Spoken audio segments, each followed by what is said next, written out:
राजा कृष्णदेव राय के राज्य में एक महाकंजूस सेठ रहता था। उसके पास अपार धन था, लेकिन एक कौड़ी खर्च करने में भी उसकी जान निकलती थी। एक बार उसके मित्रों ने उसे एक कलाकार से अपना चित्र बनवाने को राजी कर लिया। मानने को वह मान तो गया, पर चित्रकार चित्र बनाकर जब उसके पास ले आया तब उसका मूल्य 100 स्वर्ण मुद्राएं देने की उसकी हिम्मत नहीं हो रही थी। वह कंजूस सेठ भी एक तरह का कलाकार ही था। वह अपने चेहरे की आकृति बदलने में माहिर था। वह चित्र को आया देख तुरंत कमरे में गया और कुछ ही देर में अपना चेहरा बदलकर वहां आ गया। चित्रकार के सामने आकर सेठ ने कहा, तुम्हारा चित्र तो मेरे चेहरे से मिलता ही नहीं, फिर यह मेरे किस काम का? तुम ही मिलाकर देख लो। चित्रकार, मेरे चेहरे को ठीक से देख लो। अब जब ठीक मेरे चेहरे से मिलता हुआ चित्र बनाकर लाओगे तभी उसकी कीमत अदा करूंगा। चित्रकार निराश होकर चला गया। दूसरे दिन चित्रकार एक नया चित्र बनाकर लाया जो उसके पिछले दिन के चेहरे से एकदम मिलता था। लेकिन कमाल, सेठ ने इस बार भी अपना चेहरा बदल लिया। चित्रकार ने चित्र मिलाकर देखा तो वह और भी भौचक्का रह गया। चेहरा चित्र से ना मिलता था सो ना मिला। चित्रकार मारे शर्म के पानी पानी हो गया। उसकी समझ में यह बात नहीं आ रही थी कि आखिर उससे ऐसी गलती हो कैसे जाती है। उसने फिर से चित्र बनाने का फैसला किया।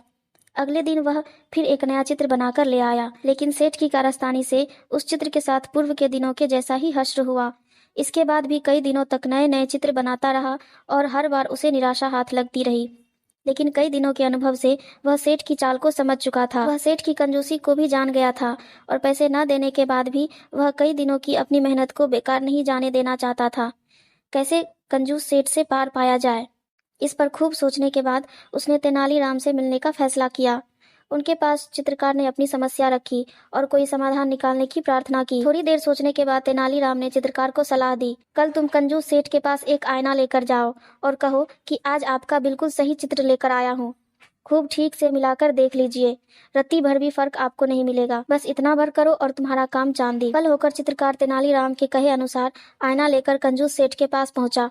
सेठ के सामने आईना रखकर उसने कहा, सेठ जी, आज आपका बिल्कुल सही चित्र बनाकर लाया हूँ, देख ले।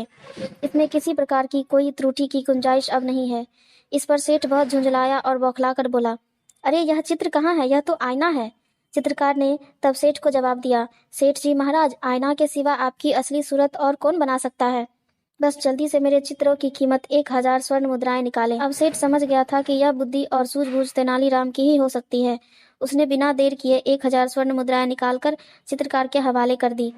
अगले दिन तेनालीराम ने इस घटना की खबर राजा कृष्णदेव राय को दी तो वह हंसते हंसते लोटपोट हो गए।